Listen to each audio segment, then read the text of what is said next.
let us begin the afternoon session. Questions, methods, narrative, etc. As you are. What is this about putting in the work?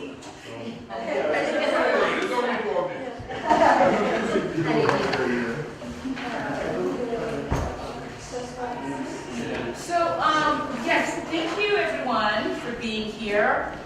Honestly, I would probably just get out and be outside in the sun. It's really nice. It's really nice. And thank you so much, though, for organizing this conversation that's been ongoing since yesterday. And for bringing us together to think through questions, provocations, and ideas that need not sit where they've been sitting. They need to be unsettled. We need to confront them. We need to confront ourselves if we are thinking through and thinking about what Haitian studies could be, will be in the 21st century. So I think, this is just my way of honestly saying thank you for putting this together. Thank you for the invitation. And also thank you for this panel. I have to invoke Rachel for Dominique's name with some emotion heavy on the heart at this moment. Because she was supposed to be there, and she is no longer with us. So it is also in the spirit of her commitment, her dedication, her fiercelessness, because one of the things that Rachel often says is by any means necessary when thinking about what it means to do Haitian studies for Haiti and for Haitian people. That liberation is something we continue to strive for by any means necessary. So I think that's the way to sort of say, honneur to Rachel wherever she is. Right? And so I will follow the rules. I may not be able to be as draconian as everybody else. It's an aspiration, not a... Well, I have a different relationship to time. So. I know. But what I'm going to do is I'm going to, follow a prompt. I'm going to read the quote from Rachel, and then we will, in turn, be followed by Kate Ramsey. I will read Colin Dayan's response in absentia, followed by Christina Holy, and then Kira Daniels. And then they will have some conversations between each other, because I think we want to respond to each other's responses. I have a few provocations as opposed to questions, and then we'll open it up. We want to keep it moving, though. We cannot fully plumb the channels of meaning forged by peoples in struggle since times immemorial. We can, however, explore certain material factors that have contributed to the evolving symbol system manifest in moving parts. Special attention must be given to the dynamics of transformation, inner tension, and the underlying constructs of action that are the essence of the present, the logic of underground realms, subversive fumes, explosions of latency. Such an approach is revealing in light of Haiti's present agony and of its past. For in Haiti, the present is juxtaposed to a past of infinite complexity in which crossroads seem ever re-encountered. At once the product of particular historical forces and the agent of this history, the Vodoun we examine is laden with contradictions. Born of revolt, it is also the descendant and defender of systems past. Its motor of advancement then lies in its being both product and agent. It has embryos of change within itself and within the broader society.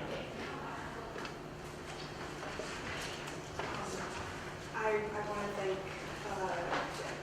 Ayana and Marina and Christina and everyone at UVA for the invitation to be part of this panel, this wonderful forum. I am very grateful and honored, in particular, to be on this panel. As Gina's noted, I think there's a great sense of absence here, and a sadness. I want to thank the organizers as well for selecting this text from a 1995 article by Woodson and for the chance to engage not only with that work, but in the course of thinking about the round table with other writings by Rachel. I knew her work in all of its, or in the fullness of its dimension before I knew her. And we just happened to meet, I think it was like 2005, in the Smithsonian. We were there on the same day in the same storage area, looking at the same books.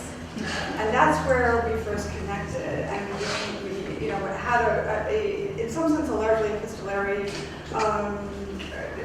friendship that emerged from that. And she became one of my most beloved colleagues.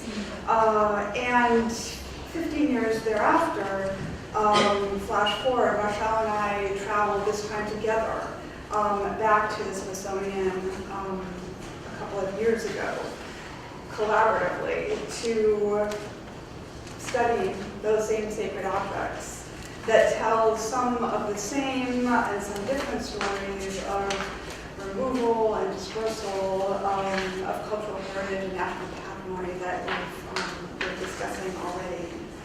So again, thank you very much to the organizers for the chance to remember Rachel through her writings today. And I've been thinking about the way in which her work, again in its fullness and its dimension, speaks to and represents so much of what panelists last night and today have affirmed about what we most value in Haitian studies. Transdisciplinarity, engagement with local epistemology, as Haiti said last night, co-creation of knowledge, the coupling. So I read the passage that was selected so many times in thinking about the round table for Day that it almost became a kind of prose poem. And I was thinking about Casimir's recommendation to us that we go slow. That sometimes we go slow. Sometimes I think, especially when you are teaching, you're going too fast, right? Just to be ready for class, etc. And I just so value the chance to sort of plumb the depths of meaning, to quote Rachel, in this passage alone. So I'll just read and just annotate a bit what I submitted. This remarkable passage synthesizes some of the most important themes and arguments of Rachel Dominique's writings. How people in struggle forge, quote, channels of meaning, unquote. How they link their struggles in meaning-making across time. How to practice a scholarship and pedagogy of solidarity. Invaluably for us, these lines are also a statement of approach. Quote, special attention must be given to the dynamics of transformation, inner tension, and the underlying constructs of action that are the essence of the present, the logic of underground rounds. Unquote. What is clear is that Rachel's is a methodology of the classroom, as we discussed last night, integrating multiple temporalities as well as disciplinary fields, and I would add to that integrating different publics as well, community academy. Objects, medicine, songs, rituals, stories, architecture, names, dates, landscapes, all in her work are places of memory, palimpsests of, and portals into, as she writes, a past of infinite complexity in which crossroads are ever re-encountered. And I was thinking here about how she insists throughout her oeuvre on the relevance of Taino and colonial Spanish, as well as African and colonial French histories for those she studies thereafter, and for our times as well. Reading her writings here as elsewhere, we can see a Vodou ethos, and I would add after Kira, a Vodou ethics, shaping such insights. Quote, at once the product of particular historical forces and the agent of history, Vodoun has embryos of change within itself and within the broader society, unquote. I go on to note in this response that, the trans-historical reach and really what I see as the transdisciplinary rigor of Rachel's scholarship. The extent to which her work integrally links the archive with the knowledge and the memories of people in struggle today. The spotlight in the passage that was selected on temporal simultaneity and cultural dynamism connects to what I've seen as another vital dimension of her work. And I'll quote from something that she wrote for the website that introduced and framed the foundation that she established with Marian Lehman on Lehman's collection of Vodou and Makayan sacred objects. She writes, she had a vision, or they had a vision of, quote, a living museum and cultural center focused on the Vodou past and its teaching. And I could just conclude this response by noting Rachel's commitment to creating, conserving, curating, analyzing, rethinking, interrogating, and caring very passionately for collections.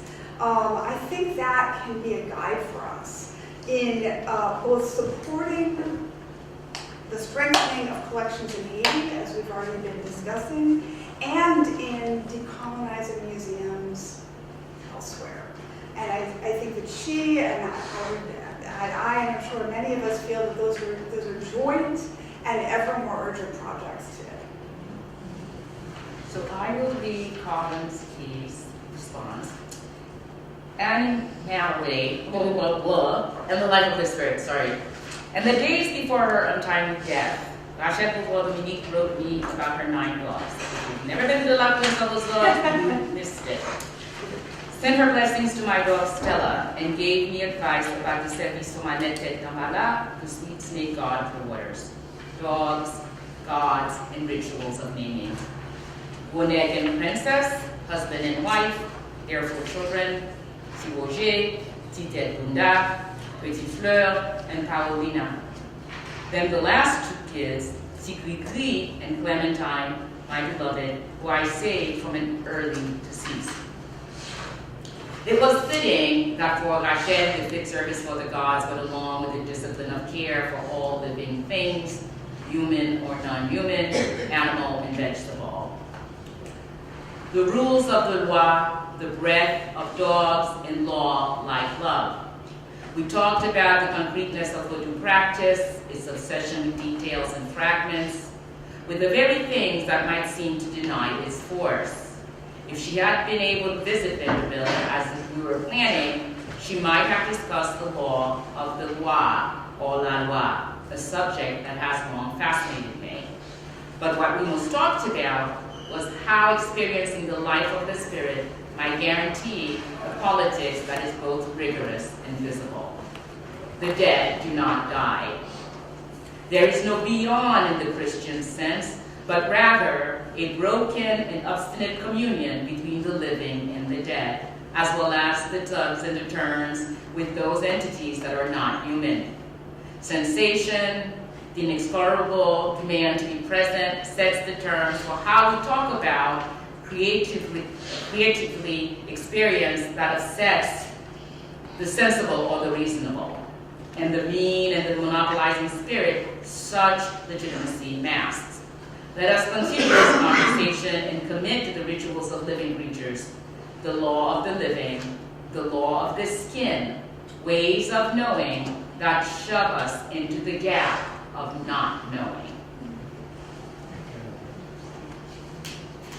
I really don't feel like I'm So I just want to begin by thanking everyone for coming. I want to thank my co-organizers, Kayama and Marlena, for being crazy enough to take this on with me and for doing the bulk of the work.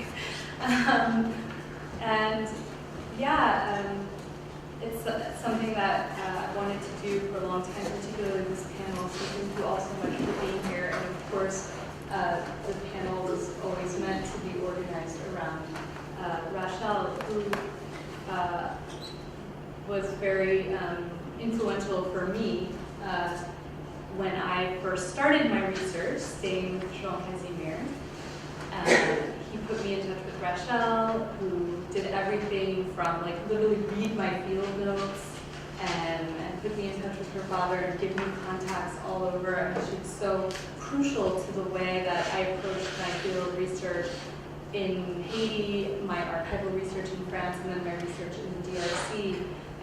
And so I've always wanted to, then be able to present that back to her. So it's with great sadness and also great humility that we are all here today. So I'll just read what I wrote.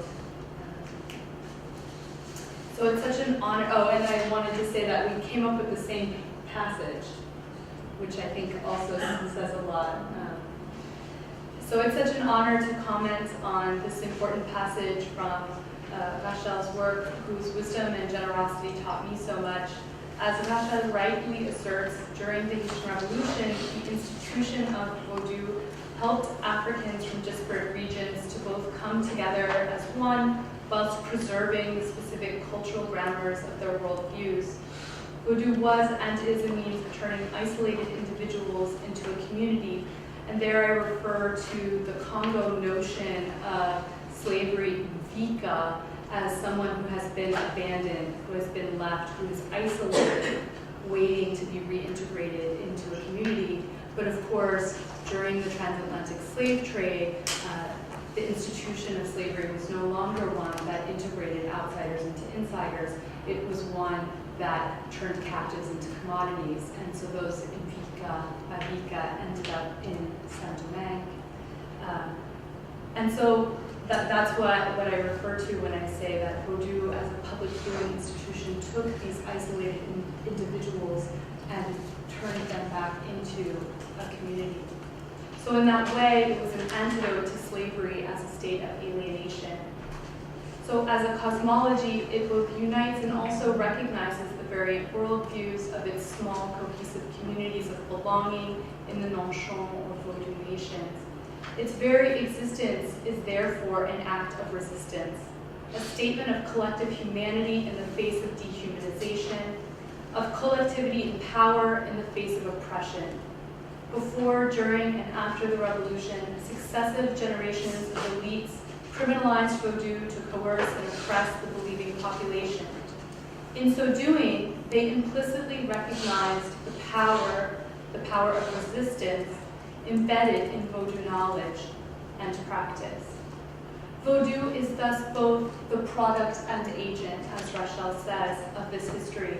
But Vodou is and always has been more than the sum of its parts. And that is part of what is so untranslatable, undocumentable. The mystère, our mystère, and there's something about that we should not, we cannot fully plumb the meaning, as Rachel says. And I think that is part and parcel of the Vodou ethic, especially on how to study it. So as she says, we can never fully plumb the channels of meaning forged by people who struggle, but we can explore certain material factors that have contributed to the evolving system manifest in Vodoun arts. And art historians often, like Cécile Beaumont, for example, accuse me of being a materialist, but in some ways, influenced by Rachel, that is how I see my role as a historian, that is a contribution I can make, but also being very cognizant of the limits therein. So during my time in Haiti, Rachel helped me to understand how the songs and rituals of Vodou serve as a repository of African language and langage, practice, and popular memory.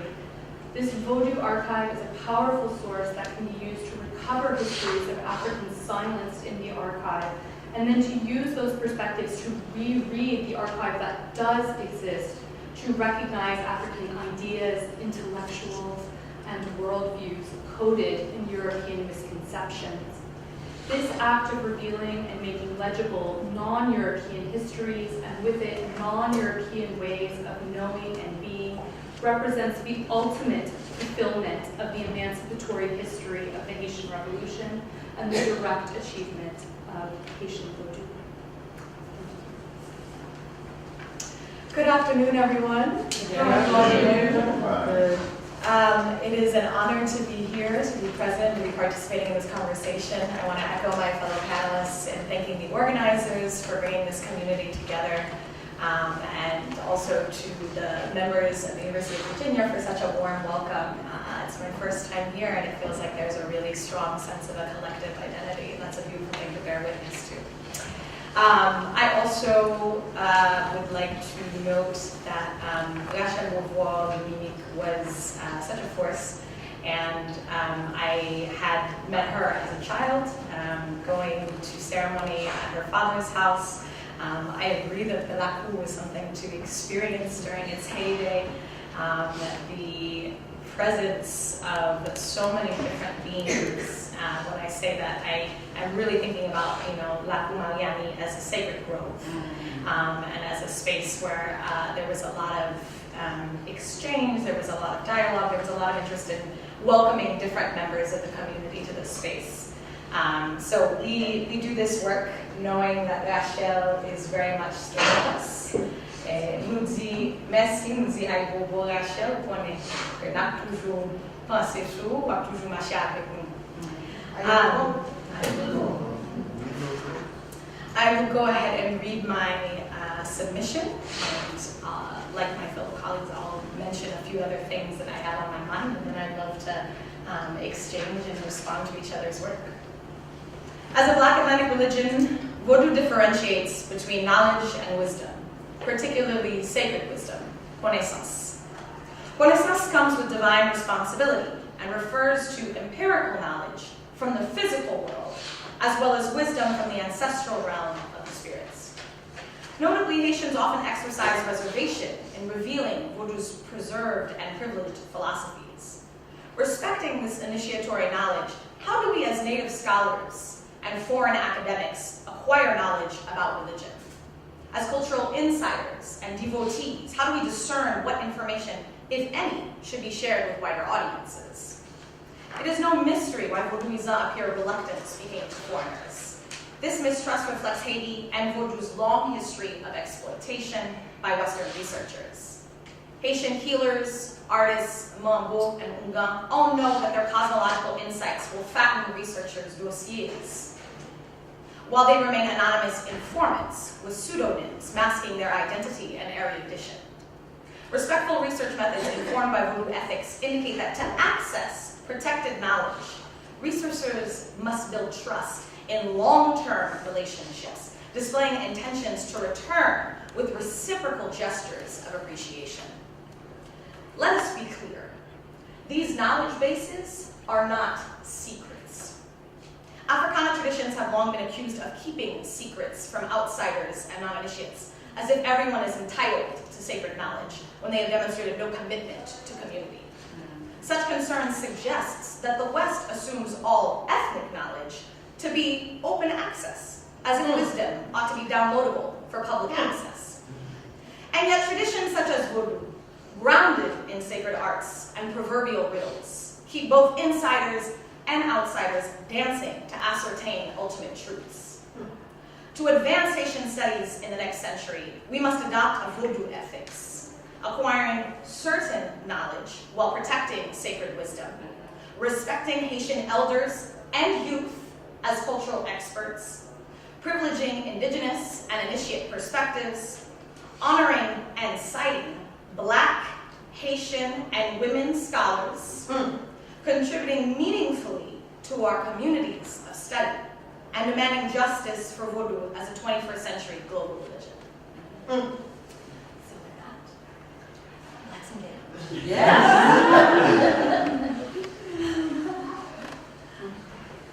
Well, my provocations can't wait. I just at this point, it's like, no. Well,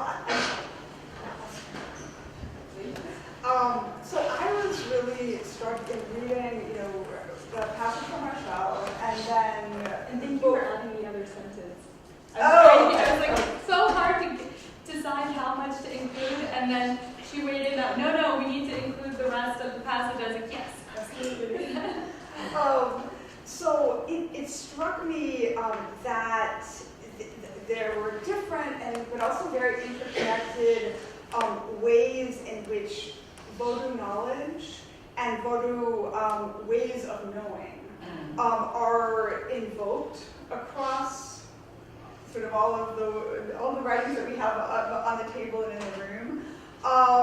And on the one hand, you had Vodoun as a repository of knowledge. Here it discusses the sacred knowledge of Vodoun, sacred wisdom, and the crucial question of who has access to that, and how much he shared. Christina, you discussed as well Vodoun song, Vodoun ritual as a repository of knowledge and of memory of people in struggle in the face of the silences of the archive. But then on the other hand, but closely connected to this, this focus on Vodoun knowledge is how Vodoun ethics and epistemology can guide our production of knowledge and our sharing of knowledge more broadly, beyond studies of only Vodoun. Ethically, in terms of commitment to community, to reciprocity in research and writing and teaching, also in terms of methodologically, and that's ethics are part of methodology, of course, but also the methodology of the Carrefour, as Michel discussed last night, that I really think Rachel's work exemplifies in terms of its transdisciplinarity, and also not bracketing, as and off from different historical periods. So that's sort of like, connections that I saw across the different writings.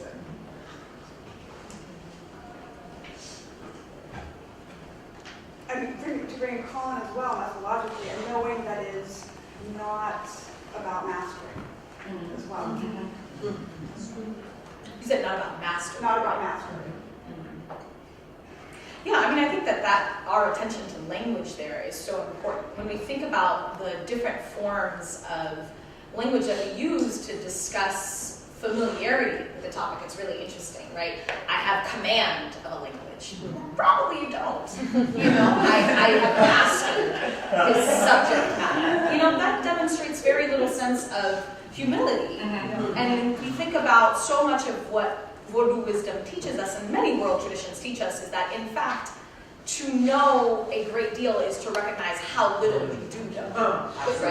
Right, the humility component. Right, the humility component. When one is initiated into Vodou, when one, becomes a connoisseur, it is understood that you have initiated your journey, and this path is the very beginning. You are a baby.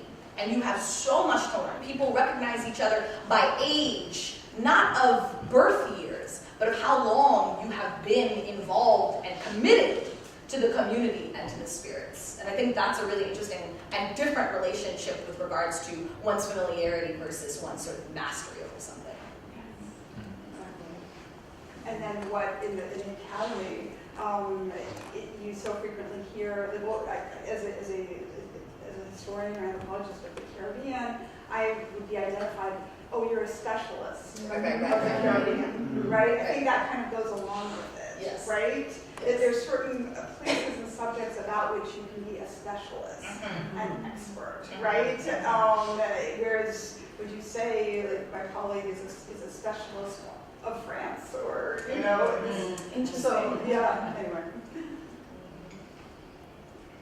I guess, so to pick up on a conversation I've been having with Jean and David and what we've been talking about here, I love your last paragraph, and I feel like that's such a beautiful way of expressing a methodology of how to respectfully engage with Indigenous knowledge. And a frustration I have been having is, to go back to the question of who's an intellectual, when you go through the peer review process as a junior faculty member, do peer reviewers respect Vodou songs and the Ngon and Mongo I cite, the Nganga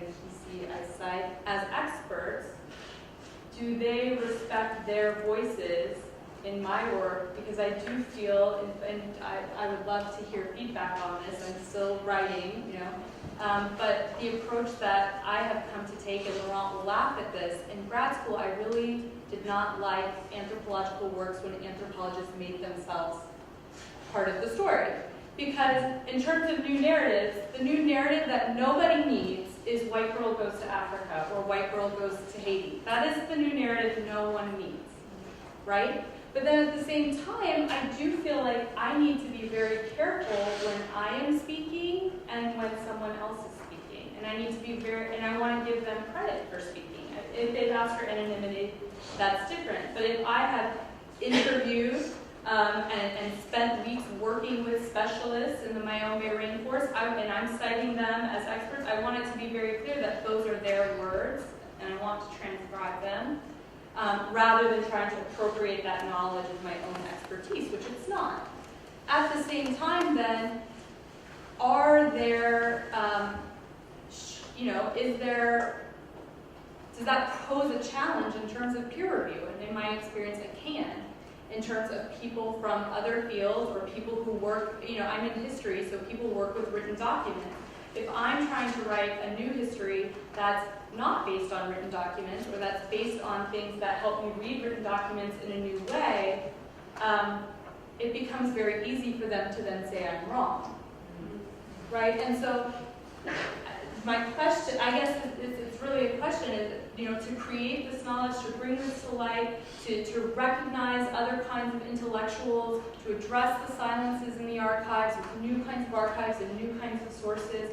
How then do we respond to reviewers who question whether or not, a Vodou song is counter evidence to a historical narrative in Mahouda Saint-Marie about, the Mundonge midwife, for example, written about, or about Makamba, for example. How do we as scholars respond to those kinds of critiques in a way that still allows us to, operate within the canon? So let me issue provocation in the room now. Because it dovetails very well with what you all just spoke about, but more specifically takes your concern to a broader level, Christina. And it's about what Trio called, what is the place of the native in the text? Absolutely. Right? It's a burning question. It's one of those enduring questions that we need to address, because whether we're talking about anything, well, anyone actually is what I need to say, because this is within the context of white supremacy, right? Understanding anyone and anything that does not reinforce that normativity or that upsets that symbolic order has always been marginal and not thought of as being intellectual or valid or academic enough, right? So then the question, I think, for us in thinking through that as a problematic is people who are doing Haitian studies, who have some interest in Vodou, and knowing that Vodou has been and continues to be fetishized within Haitian studies. That's one of our biggest problems. We do not talk about it enough. It is one of the biggest issues that we have, and we reinforce it continually because we fail as Haitians to actually interrogate why it is that we're so fetishly attached to Vodou. Because in a sense, the lack of serious study of Vodou as religion within Haitian studies is what's reinforcing that fetishization, right? So then what is the place of the native? Right, because if there's one thing that's nativist, Creole, Vodou, we know that, that's what's Haitian. But how do we treat it then, if part of our charge, right, is to start asking different kinds, or deal with enduring questions, to try to provide new methods, so that we can interrogate this in such a way that we don't end up reinforcing the very problematic that's actually sort of continues to sort of restrict Haitian studies in Haiti. In some ways, right? So part of what I was thinking about was, that place of the native in the text, and then, so part of what Rolf had mentioned in that article is the native can never be a full interlocutor. Exactly. Right? That's why your reviewers don't go, well, this doesn't quite, sure, there are archival reasons for this and so forth, but it comes from something deeper, which is we're black and we were never equal, right? So then how do we address that as a problematic within the context of the field of study? Yeah, I think there's a really important component here with regards to disciplinary norms, because what I'm hearing you say, Christina, is perhaps coming from a historian background. Some of the reviewers that you are engaging with are saying, well, this, you know, contemporary song, or even this, you know, 19th century song couldn't possibly tell us about some written text written by this French white man, right? So we're uncomfortable with Mambo and Unga serving as experts, perhaps in a historical archival sense. They don't have any problem with that in anthropology, right? We're very comfortable with having black people serve as the sort of cultural experts for a moment about a very limited topic, as if to suggest they bear no knowledge about anything else in their lives, right? As if these are not citizens who also have opinions and thoughts and philosophies on marketplace economy, on the political specters, right, on these, you know, I mean, just so arts and culture. I think that one of the things that we really need to do in Haitian studies is begin studying Vodou from a religious studies perspective. I think this is something that has been lacking forever, frankly. We study it as historians, that's extremely helpful. We study it as anthropologists, that's extremely helpful. We need to study it as phenomenologists. What if we take Vodou seriously, not as some cultural thing that people do, but as a religious orientation and a philosophy that guides people's everyday lives? We have so few scholars trained in religion doing Vodou, and I think it's one of the ways that it's very easy to fetishize the tradition. So I think that's one very active thing that's important.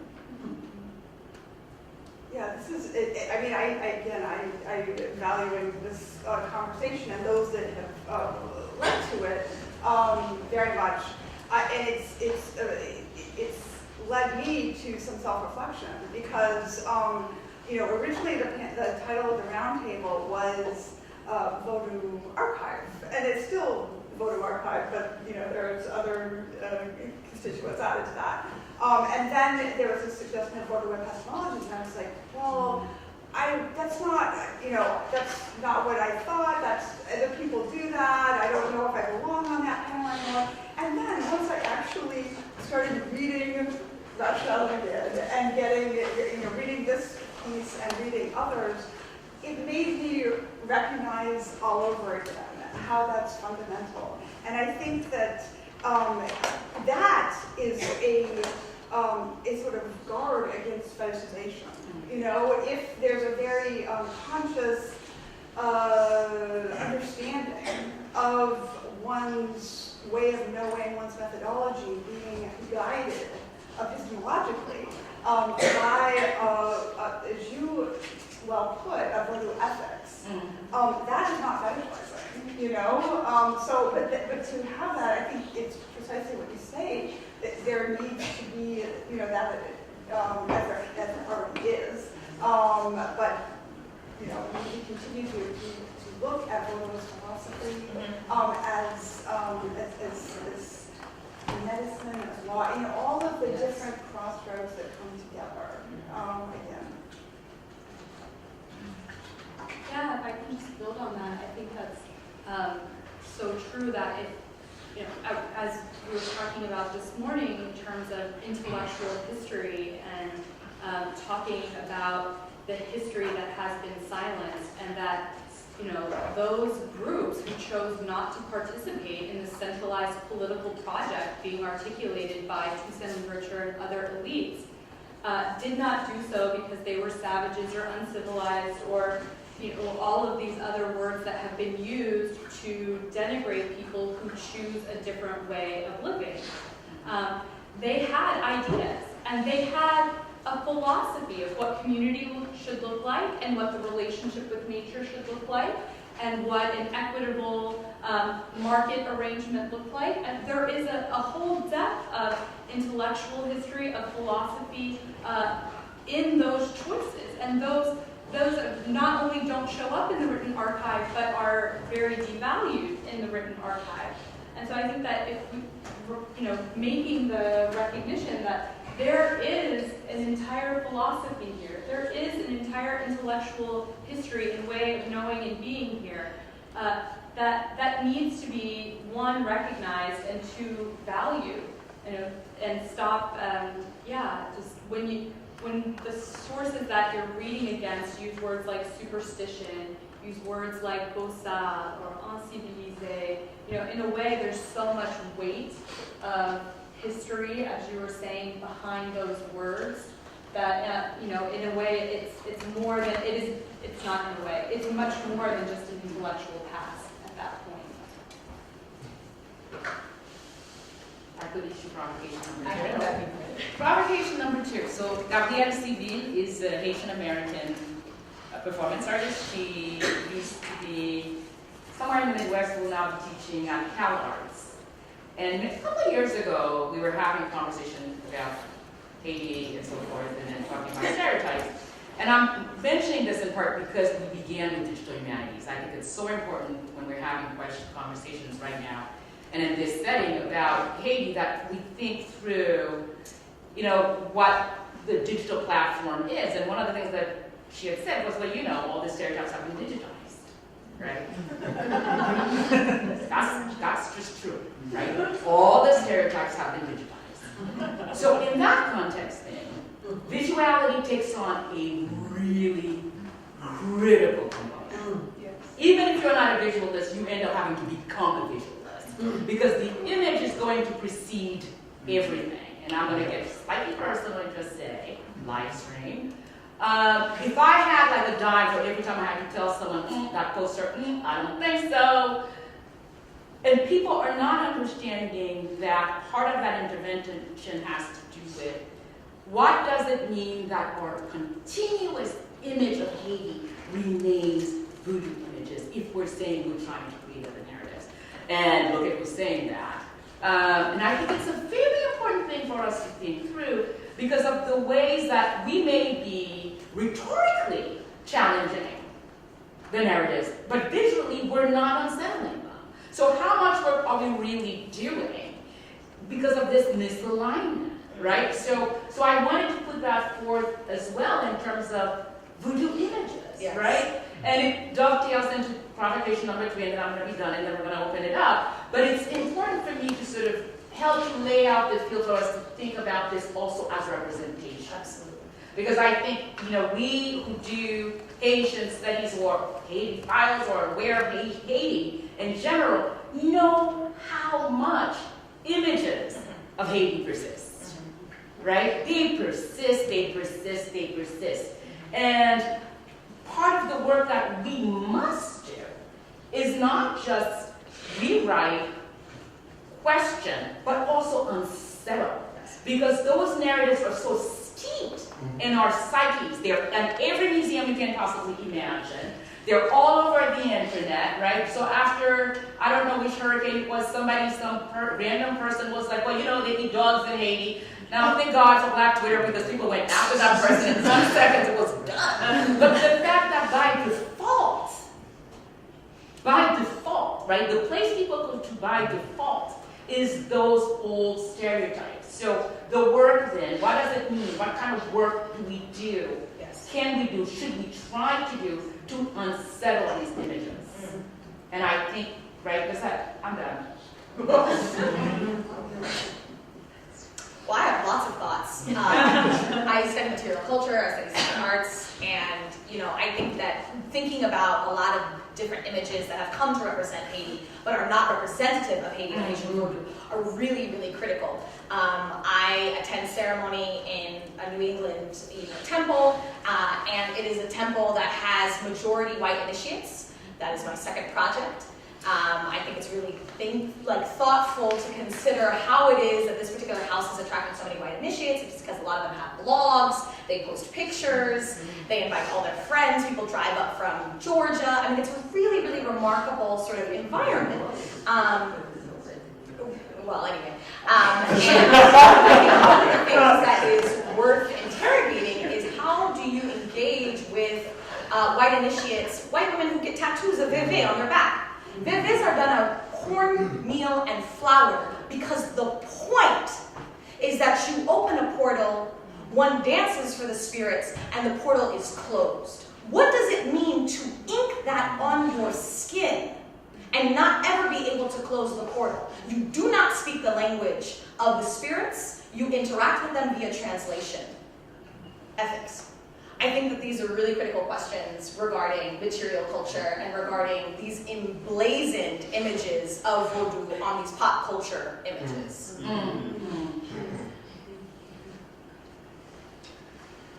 So we'll let the panelists respond. I don't even know what to say to that. That was just A lot of time. wow.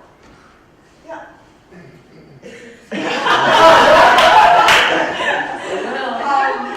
Can I go in a different direction? Because I'm Well, not hold on. chew on. Do you want to No, go? I was just gonna, Right. Yeah, so respond. no, go for it.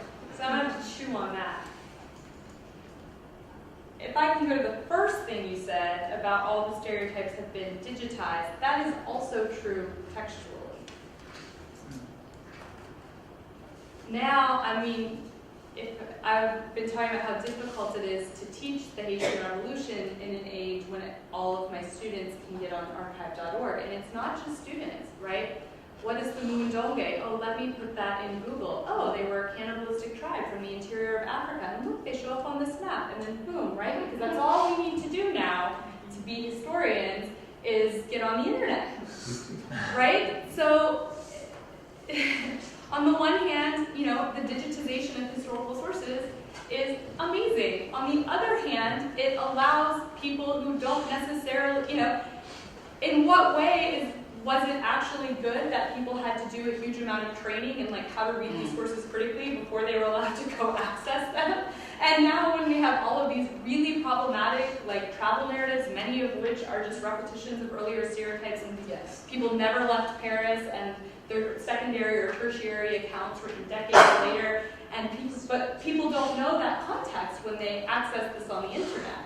Right, so textually that is also true, and this just in terms of the images, this reminds me of the project with Edouard Duvacari that Laurent mentioned last night. I was the research assistant on that project, and so my first job was to go find a bunch of copyright-free images of Haiti and print them all out and put them on the table for inspiration, and this was a couple months after the earthquake, August maybe? Right, so go to Flickr, click Creative Commons, put in Haiti, and what do you think you come up with? So that ended up being like a huge task for me to, and I think I did end up having like quite a section just of really awful images because that is what was out there. I mean, it is sort of an interesting intellectual project to go put Haiti in and see what the images are that come up, because, and that is how journalists come up with images in part also. And then to think about, but the way in which that project then reinterpreted so many of those images and used resin and the medium of art to then change those images and really be subversive about that representation of Haiti, I think is one of the things that was so amazing about that project and one of the promises of collaboration and interdisciplinarity that in the direction Haitian studies go. Yeah, I mean, maybe I'll just try to bring all three together. I'm struck. I think this is a huge problem, obviously, but it's visual and it's also textual. And it hit me recently when a colleague who is working on a project focused on visual representations of African Atlantic, African diasporic religion, asked me to write an article on images of Vodoun prior to 1900. And I was like, you know, and so I could come up with all the textual ones, of course, immediately, right? The usual suspects. But visual ones, and it really struck me. I looked, I asked people, I searched, I didn't find them, you know? So I think the textual and the visual are very important here as well. And then I just, you know, you and Kira had started off with, you know, your disciplinary position now in art history. And that made me think about, again, this web text that Rachel wrote to introduce this foundation. In her work with Marilyn Lehman, 2000, Vodoun, my Sacred Objects, and she started off this lengthy narrative about why they formed the foundation by talking about this question and about its impact in Haiti and about connections with attacks on communities of Vodoun in Haiti. And it was very striking that this was the introduction to a discussion of the need for this foundation about collecting and conserving and preserving and presenting a large collection of objects, you know, and what they saw as a potential for that in countering these ideologies in the present. So I have like a two-part to that my last conversation, then I'll open it up. And because in rereading Shag again, and I thought of when she gave the presentation at CSE in Haiti, you know, one of the things that was also really clear is her perspective on Voodoo was very much a more global one, and as far as she thought of Voodoo as part of a larger Afro-diasporic religion practice. So then we don't end up with isolating and sort of thinking about Voodoo as exceptional, because it reinforces Haiti's exceptionalism right through Voodoo. And so I put that there, and then the other thing that came to my mind, well, not my second part, is, you know, sort of remembering when Mimi Scheller did that review of Frank Carey Marshall's exhibition that was in New York, and you know, she talked about all the religious symbolism that's in his, all the Voodoo symbolism that's in his work, and he brought all these Afro-diasporic symbols together, and sort of there's part of what Voodoo, you know, sort of has to engage with and confront, you know, is how in popular imagination, even though we know it's Afro-diasporic, but it's never really Afro-diasporic, right? Because it's the worst part, it's the ugly part, it's the black magic part, as though Santeria, the Kumi, you know, Konare, you know, as though everybody else doesn't have that component. There is something that is given to, that is ascribed to Voodoo that makes it blacker than everything else, right? and I mean it when I say that, because it is a blackness thing, it is a racialized thing. So I put that there in part to also to help us think about how a lot of these are in public imagination, right? So then the role of public institutions, right? Because most people are not sitting in a room like this and having this conversation. They're going to be watching TV, and there's going to be a voodoo doll in a commercial or in a TV show. They're going to go to a museum, and they're going to see an image, right? They're going to go to a movie, a really bad movie, or a documentary. That's where they're going to get their idea of voodoo from. So then part of what I wanted to put forth is all of that, like what's the work that would need to be done, big question or not, for voodoo to then be more integral in terms of the way we think about it as an Afro-diasporic religion in practice, and at the same time engage with that negation that happens in the public sphere, the public, in the, you know, institutions or media and so forth. That's a lot, but yeah. But any part of that is okay. Okay. But do you see what I'm saying, right? So Michelle, what do you want? You want to think about it and we take some questions? What do you all want to do? Let's respond first, then we can take questions. Okay. Did you? I will briefly say that I think that this is, so I do comparative religion, that's how I was trained, and I think that this is where it's so important for us to not be studying Vodou for the first time as like the first religion we've ever studied.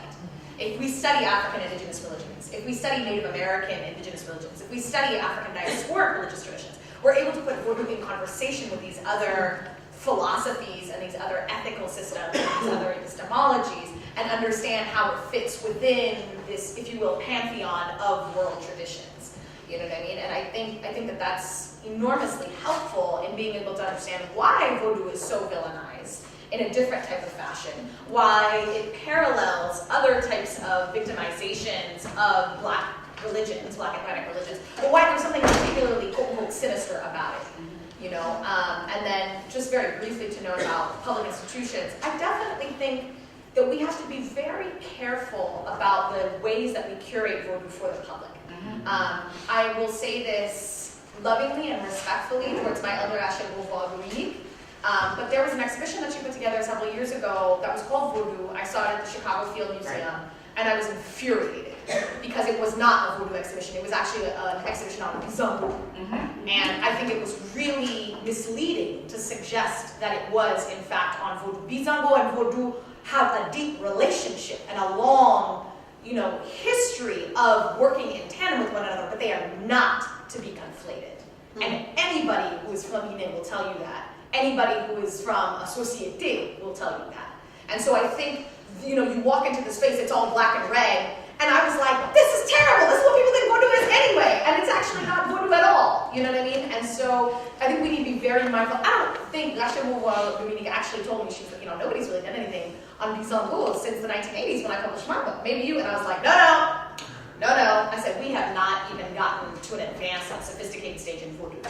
We are not ready for Bizango yet. We need to do far more work unpacking why Vodou is not a demonized tradition before we can elevate our conversation to then bringing in, welcoming in société and doing them in a sophisticated and respectful fashion.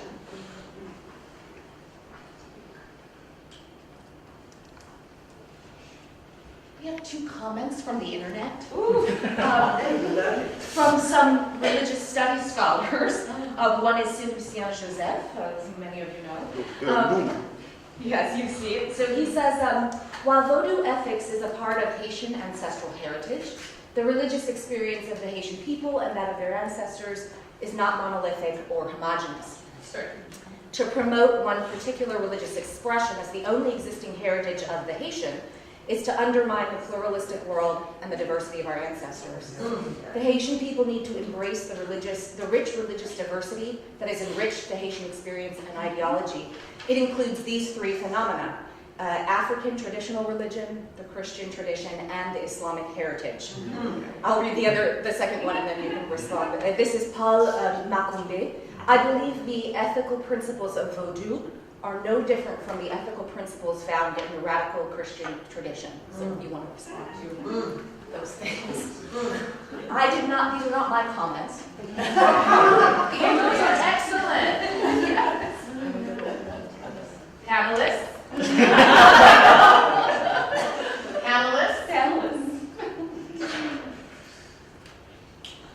Well, I'll just jump into the first comment. So as a sociolinguist of African languages in the early modern era, I would just like to agree that that is absolutely true, that there is no one monolithic origin or authentic, or and so it is true that in a way, I love the discussion in your book about the first written use of the word Vodou was Maman de Saint-Marie, who then attributes that to the Erada, which is, you know, again, another example of not a nation in Africa, right? Yeah. And so I don't know if that's complicating more than it's enlightening, but just to say that, you know, is there a way in which we need to even preface any discussion by complicating and recognizing this multiplicity?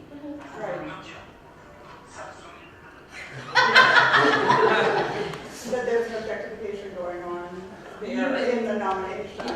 And then also, obviously, we can talk regionally as well, you know.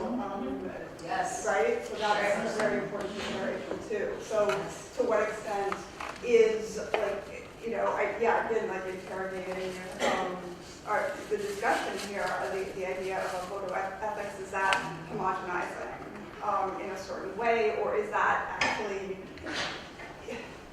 that needs to be unpacked further too, right? Yes, I agree that it can be further unpacked. I don't think it's homogenizing. Right. You know what I mean? Because I think what I'm very grateful for this comment in highlighting is that we have a continuity of Africans being very incorporative and accumulative in religious orientation. And so I think this is not something that you're seeing for the first time in the diasporic context, right? You know, you have the king of Congo, who becomes King Joao I in 1491, a year before Columbus arrives in the Americas. Okay, King Zinga who becomes Catholic. Then he has two sons who battle over the kingdom, one who's Catholic, one who's not. Catholic son wins. The Congo kingdom supposedly becomes entirely converted to Christianity, Catholicism specifically. But you have people who are performing healing miracles, who are ritually mounted by St. Anthony, right? So you have this very long history of integrating different religious orientations. And I think to build upon that comment, you have traditions of indigenous Americans, okay, represented in Vodou with certain thunderstones. Okay, you have Islam absolutely as a component. You have multiple African indigenous corporations. Yeah, masonry. And there's the work of Catherine Smith, who's now doing work on masonry, which is an incredibly important component of Vodou. But I don't think, because we've been doing so much work to theorize religion using all these white people who didn't give a damn about black people or the religious traditions, right? I don't think that there's anything wrong. In fact, I think it's urgent and critical that we come up with epistemologies from the indigenous context. So Vodou ethics is a fantastic entry point that we can further complicate.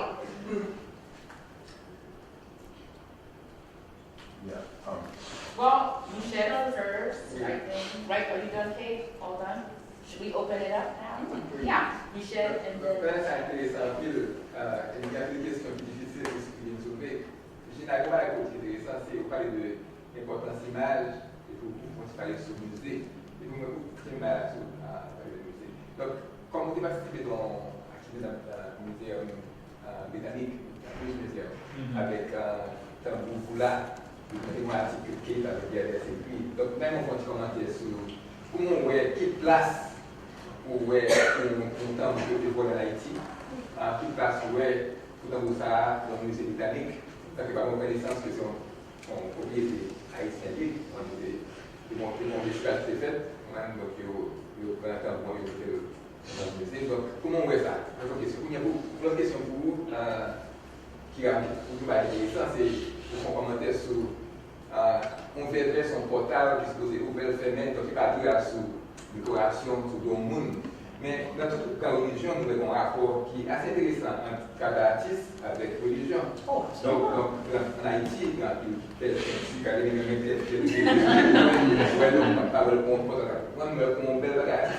donc, pour qu'ils soient une séparation comme ça entre religion, Vodoun, avec un monde qui peut-être on fait des combats artistiques, pour qu'ils soient pensés que c'est pas de faire. Alors que en Haïti, il y a des haïtiens qui sont créatifs. Même Caroline du Nord, d'aller avec Laurent dans l'église, mon père bébé, dans l'église. Haïti. Donc, ça va être universel, que religion avec l'artistique, nous m'accordons. Donc, pour sortir de faire des photos, comme ça, on dit que nous n'avons pas mis bébé à surtout se réunir, bébé à combat artistique. Donc, c'est deux questions intéressantes qui ont un rapport avec une thématique de l'image et puis en même temps, l'indication que ça a dit sous Vodoun. On dit tant sur ça, on a dit, on sait que nous n'avons pas d'accord sur propre assumption sous ça Vodoun. Donc, là, il faut nous clarifier ça. Well, British Museum, it's really cute. It's a really nice little drum. On dit tambour. Mais ça qui est très intéressant dans tambour, c'est que c'est gens qui vivent à nous. Même moun dans le musée, pas connaît non moun qui te baille. Mais le connaît son qui était acheté dans Jamaïque. Et c'est ça que moi je dis. Ça qui était intéressant pour moi-même, c'est que je voulais apprendre plus sur l'histoire qui est là. Donc moi-même, ça m'intéressait. C'est une taille de connaître tout qui j'en peux là vivre. Et je comprends second tout. C'est deux liens qui sont en Haïti. Et puis chaque c'est deux mondes différents qui fait donation qui va dans le musée. I just said that because the question he had for me is in relation to a performance thing that I did earlier last month in relation to a small exhibition they had at the British Museum, where there's a small little bula drum that had been donated to the museum by someone whose name was actually mixed up. They're still trying to figure out who the person is. They have some information, but not enough. And what the whole thing does, and I'll come back and sort of keep answering this, is it's the same issue regarding the making of archives, right? The problematics of archive, because the name, they're not sure, I don't remember the person's name, but it was clear that it wasn't the right person's name, so they had to do some research to figure out who it was and why it was that the person actually ended up donating it to the museum and so forth. And right now, you know, it was exhibited and it's part of an exhibition. It's probably going to go back to the little area where it's been kept.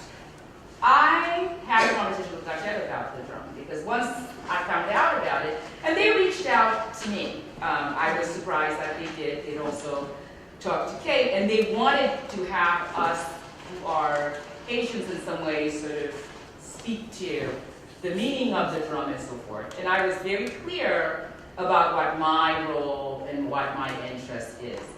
I went there and participated as an artist who was very much fascinated by the fact that this little drum is there and was curious about how it made that crossing, the journey to get there. And we actually don't know that story fully. And I think that's what part of the piece from Kate revealed.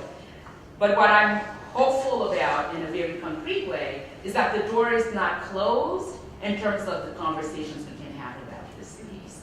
Because it was a very honest, frank conversations about, they've never done anything about Haiti in the museum, ever. And this was their beginning. So I'm in that space where section will be able to. It's the beginning of a conversation to see what's going to happen. And just to add to that, I feel that it seems that it was actually misidentified, as you're noting, so that it was kind of lost in the museum.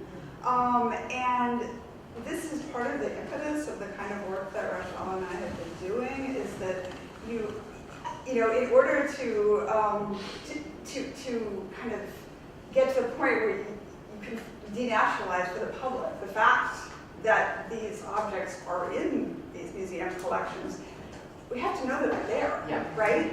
And it's not like you can go to the internet easily, I mean, except for a blog post or a WorldCat or something, and find a listing of them. You actually, there are so many, you know, and we talk a lot about the kinds of issues that this raises vis-a-vis the British Museum and the African continent. And I think then we don't hear so much about the kind of consequences of U.S. imperial histories in terms of museum collecting, and in particular the Smithsonian, right? So it's the kind of research that can lead to an opening that, you know, involves a discussion of, I think, repatriation potentially, of legal standards met as they exist, but also I think of it as a form of reparation, you know, in terms of the joint project of decolonizing museums abroad and supporting collections in the executive.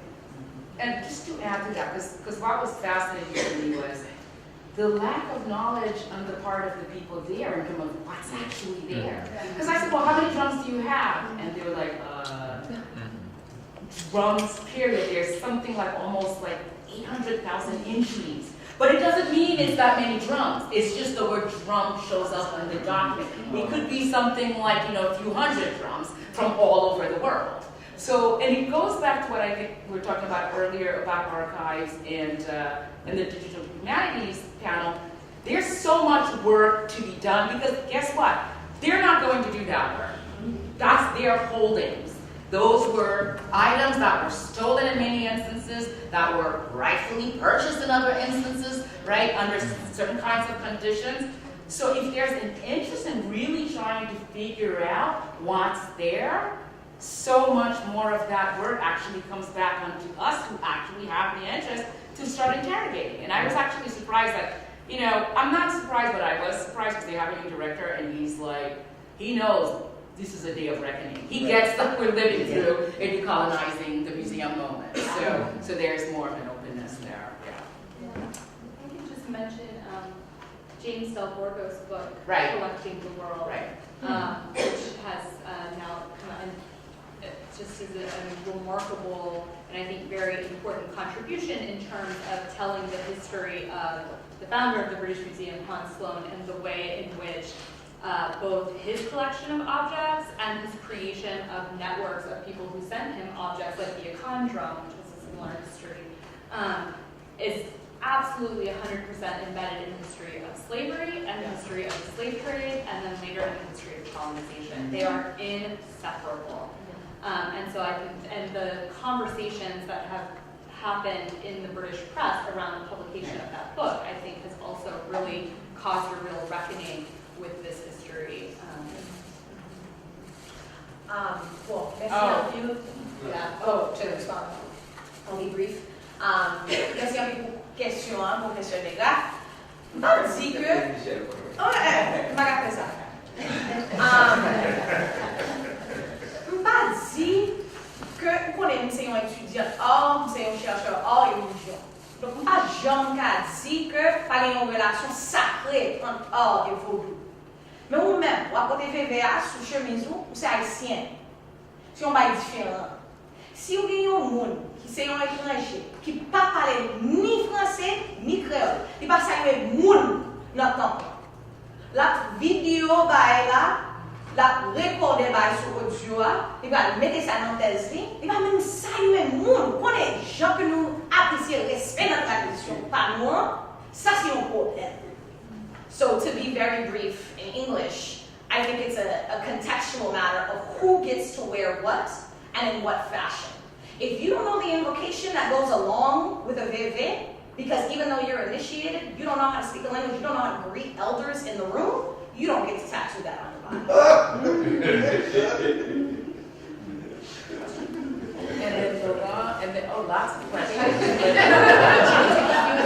Why don't we take a few questions at a time, because I will be partially draconian with the time. Yeah, so, and then Laurent, and then, okay, I see you. Okay. En fait, c'est pas une question essentielle commentaire qui tout bref. Moi, c'est commentaire maintenant, c'est pour m'appuyer ça. C'est Lucien Joseph Sodia, nous et les plus docteurs, nous, qui effectivement, moi, pensais que éthique pour nous bataille, j'en appelle dans chance à Haitian Studies, pour gagner charge plus qu'elle de reconnaissance de Vodou en dedans champ. Mais cependant, faut nous gagner penser Haitian Studies pour un champ, il doit être un champ qui séculaire. C'est séculier champ dans le sens ça, côté gagne pluralité et en termes d'éthique qui doit manifester. Éthique Vodou c'est une éthique par exemple, si nous prenons même le travail qui a influencé un peu ça n'a dit, c'est éthique protestant, esprit capitaliste de Max Weber, mais Max Weber, pour lui construire ça, il y a dans le protestant, mais il n'y a pas dans le protestant, il dit c'est le calviniste, etc., pour le montrer que, et même nous sommes de Weber, elle a parlé de idéal type, l'idéal type, il n'existe aucune réalité. Donc, moi, je pense que même Vodoun n'a pas de discussion en VVA, nous connaissons très bien que VVA est plus important avec culture taïno, Afrique, etc. Donc, bon débat sur ça. Donc, moi, même pas pour expert, mais bon débat sur ça, que même VVA que nous avons parlé, nous pensons que c'est Afrique, il sorti en pile recherche qui montre que il y a un pile connexion avec taïno. Donc, c'est pour montrer que, effectivement, dans la société liquide, ça a un pile connexion. Moi, je pense qu'il faut nous embrasser le pluralisme en termes d'éthique et non pas une vision monolistique d'éthique, parce que si nous embrassons, nous pensons que son seule vision éthique, c'est ça qui doit prendre, je pense que il doit parmi plusieurs autres, parce que ce n'est pas tout le monde qui a fait Haitian Studies qui embrasse Vodou, et il n'y a pas rien qui ouvre tout, parce que Haitian Studies, j'aime sortir là, j'aime dire là, son champ qui est ouvert, qui ferme. Donc, ouverture là, tout lui permet un paquet de cosmovision qui au lieu de capable dire, au lieu de affaiblissant, c'est renforcer, c'est forcer à battre. Et ça, c'est un développement. Merci. Yes. So, Laurent, and then there were three, you, and then we're done. But can we have short, like, questions, and then can we take like 2 or 3 at a time? Yes. Yeah. Okay, so Laurent, you start. Just it's really about the question. I think there's so many objects actually that have been illegible in lots of European collections. And you know, also in the Quantico, the drums in Quantico, but also there's this Haitian instrument from the early 19th century that was refound in 1997 that again was basically illegible to them, but once you kind of bring it into these spaces, has crosses, etc. on it. So just to sort of confirm that, I think that engagement with those institutions, in part because they're at moments of reckoning themselves, but there's a certain amount of people who really just don't know, right? So the power of kind of gathering our knowledge, and it does produce, it's going to produce a lot of a deeper sense of the history and perhaps repatriation, but also just the knowledge that comes from it. Okay. The two of you and then. Ok. C'est juste une précision concernant la représentation visuelle. Moi, juste voulais préciser que dans l'histoire anthropologique en Haïti, ils ont commencé à faire représentation visuelle, artistique et plastique dans un moment anthropologique bien déterminé qui c'est la période de l'indigénisme. C'est à partir de ce moment dans l'art haïtien, on commence à représenter les images du Vodou. Du fait que étudier représentation visuelle et dans une perspective anthropologique, deux questions ça inhérentes. À partir du moment où situer la partie de Jean Price-Mars et donc l'indigénisme, il faut cheminer vers les années 44 avec l'émergence du courant naïf de l'art qui popularisait le Vodou et qui font un travail tout à fait extraordinaire dans ce domaine, puisque avant, il ne faut pas qu'il y ait une ratio. Du coup, ne pas garder en perspective couple sacré profane pour dire, mais mettez le moment anthropologique côté que, en complémentarité, dans le travail qu'a fait au niveau de valorisation du Vodou en Haïti, c'est peut-être pour aller dans le même sens que le professeur Descartes. And my question was concerning moving images of Vodou. So how do we deal with the visual archive of Vodou when, for instance, you have Maya Duran's fieldwork, which she filmed without audio, and then her husband put some really creepy audio over Her it. husband's wife. Boom. And which is unmediated by a trained eye. When she was filming Sevis, she was doing it in a very intentional way where the camera is following the rhythms and the movements of the Sevis. So how do we teach that? One, we watched it in a class and it was very bizarre. And how do we then work with that so that it's productive rather than reductive? Should we? And then. No, I'm squeezing on the wire. So if he's not, it's all right. But I did have one. Of course, pipe it in. Go ahead. And then the two right here. Okay, go ahead. Very Yeah. Anyone from the panel can respond to this. If you have any suggestions as to how thinking of the theme of this conference in the 21st century, with so much a new generation that is attracted to not just Haiti but the Caribbean, what can we do to change this view of Voodoo and these representations? Because we do have agency in following the movement. I'd love to hear what anyone would say about that. Let's take them quick. Because there's two more left, and not three more, but all I have left is what? Oh, you all better hurry. I'll just go to Matthew's question. I mean, for me as a historian, I just feel like it's so important to tell both the history of Haiti alongside the history of the creation of these ideologies and these narratives, which were created in a specific historical moment to do specific work. And so those histories, I think, have to be told together. And I think that my goal, and I really look to your book as such a model here, that in telling those histories together, we can help to undo that by shedding light upon it. Sure, I'll be swift. I think moving images are tremendously important, and I actually think that that's one of the ways that we can do really meaningful work. Is, one of the tasks, if you will, is unlearning first the mess that we have learned, and that I think can be done in a really productive fashion in like critical ethnic studies courses. Why is it that we are associating Haiti with all these negative images of blackness? of Africanness, of uncivilized nature. And I think that revealing to people, that's task one. Task two is, okay, so how do we learn by engaging with materials that are really meaningful engagements with Vodou? I teach my adherents writing because it's my favorite book ever on Haitian Vodou. I think it's the most respectful and the most insightful, and I think it's because she came as an artist first rather than as an ethnographer. But I do not show her film, right? Because I do not think that that is a productive site of engagement. What I will show is clips of ceremony that I have taken myself in a house where that's allowed, so that they can catch a glimpse of it, right? I just agree with what the fellow panelist just stated. And just a couple of quick notes. Yes, in terms of visual representations of Vodoun painting especially, those years are absolutely crucial. I think that there could be more work perhaps done on photography. Yeah. Earlier in the century and at the turn of the century, which is when you first see images of Vodoun visually, to my knowledge.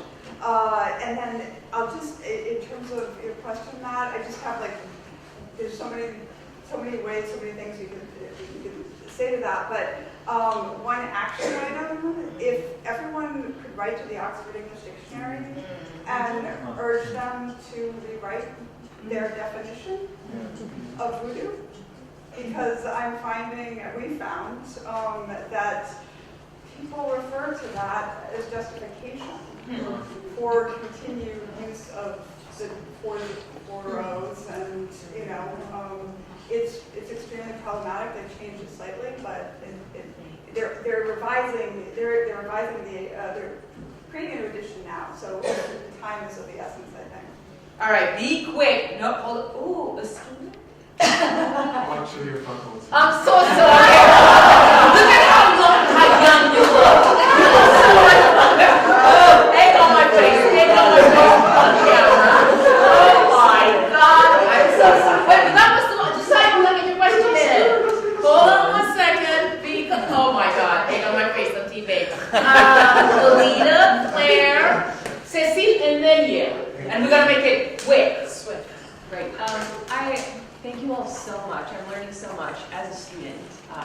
So I want to go back to something that you mentioned, Kira, about not having necessarily command of a language. And I think if we think about visuality as a language, that's problematic for a lot of reasons. But if, for simplicity's sake, we think about visuality as a language, it could really run amok, especially when people aren't super familiar with what work certain images have been expected to do in really problematic ways that are then reproduced in texts through time. So some of my work's in visual culture and material culture, and I'm interested in what you all think about the fact that regardless of if we're specialists or not of the visual, we still include images of Haiti in all of our work, published as expected, etc. And I'm interested in what you think about sort of how to do that responsibly if you're not a specialist, and sort of what the implications are of using images as just mere illustrations, not as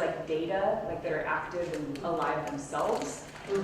Because then it seems to sort of reproduce this idea, this museum mentality, to sort of place an image on a black and white page is very similar, right, to placing an artifact on a white block in the museum. So, how can we, if we're not specialists, do that responsibly? No, I want you to be quicker. Okay, I'll be really quick. So, the title of the panel at some early version of itself was Voodoo Archive, and I think I've learned a lot from each of you in your work, the way that some of the history of the Haitian Revolution and the period of slavery and independence period have been maintained through voodoo, and the voodoo itself is an archive in a sense, in maintaining and interpreting historical events and incorporating it. And I was wondering if in your experiences, either as researchers or as voodooisants or as people who are involved in communities, if more recent histories are being incorporated into voodoo in ways that we might not know. And I'm just thinking of themes of migration or the earthquake or I'll cut it off there. Yeah, okay. And maybe you all should just answer one of those, each one. My question is in part a distinction between fear and power as Vodou. And part of it to go back to Jean-Étie's response to Lucien. They talk about the fact that there needs to be pluralism of religion and Haitian study. I get this point, but also no other religion has been as vilified in a way that religion, that the Vodou religion has. And it's a matter of power. We don't see Christian missionaries attacking each other. So, and going to cut Wakaima, something that's sacred. And so that tension of power and fear that Vodou brings that other religions do not necessarily bring. So, hopefully there's a question. Throw yours in. Yes. So I think I'm actually an African studies scholar, so I'm very interested in the way. I thank you for the panel because I feel that we can actually basically draw on amplify the same questions about Africa. And especially I hate this demon in sub-Saharan Africa. Because, you know, a lot of what you're talking about with regards to Vodou needs to be also historically situated in the ways in which Africa has been imagined. Yes. I see a lot of visual references. But what I also want us to also think about, especially as we have this opportunity to contemplate the place of Haiti, the place of Vodoun, is to remember that it's not just a sense of sight or the visual, that there are senses at work, the sense of hearing, the sense of taste, the sense of feeling. All these senses somehow work together or interlock to affirm and solidify these forms of racist, you know, disgust that people have towards these things, towards Voodoo, towards being African or black. Right, so that's one of the first things I would like us to consider, that is there a way that as anthropologists, historians, whatever tradition or discipline we find ourselves in, that we could actually somehow be trying to show the ways in which other senses solidify how people relate to black people, the black body, Voodoo, Africa. And I think that here we have a very important, like I can imagine just this amazing conference. I mean, how can we look at Africa through Haiti? Right, because the very questions you are asking us, or we are posing, are questions that we can actually ask about Africa too. And I think that we can have certified quite remarkable conversations between African studies scholars and Haitian scholars. Secondly, I think I'd like to this is a comment I've made. I ran into a student a while ago, a black student here, and I asked them what they were studying, and they said they were actually enrolled in some contemplative religion stuff. Right? But then I'm like, so what is wrong with African traditional religion? That makes it not contemplative. Right? Right, so as if to say that then the racialization of anything black, religiously, spiritually, as not contemplative. Right, so we are still left with the baggage of freneticism. We are frenetic and wild and atavistic when we are doing these things, but East Asian religions like you can be contemplative, right? And the fact that these institutions are involved in the reproduction of these forms of racism that we don't see, but are definitely visibly racist and impact the students we teach. Right, so we may want to also think about this, is that you talk about mess, I'm sorry. I think we are messed up. That is not that we've inherited messes, we are messed up too. And we have to be, I mean, not to say we have to be comfortable with the mess, but we have to somehow see some productivity in the mess we have inherited from these insidious, religious, colonialist discourses. Right, and if we come to terms with that, we may be able to find ways of, you know, escaping this mess. Because we've been messed up by the colonial project. Oh, yeah. We've been scrambled, literally. And we have to begin these conversations amongst ourselves. Okay, so now you have less than 5 minutes. We got, you know, it's 3:30. It's time we have now, it's time we don't have later. So, huh? Time we take now, it's time we don't have later. It's 3:30. I know, but then at the I same know, I get that. time, you bring all these people together in a conversation. Let us be starting. mindful. Let's just say that. Yeah. I think some response is needed here, and we should have that. I really do. Is there a break? You think so? We've got 5 minutes. We're done. We want to use. It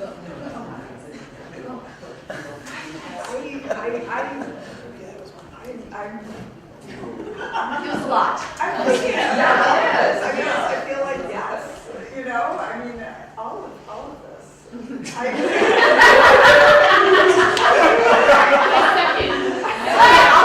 I'll go. Very quickly. Swift yet meaningful, that's my motto.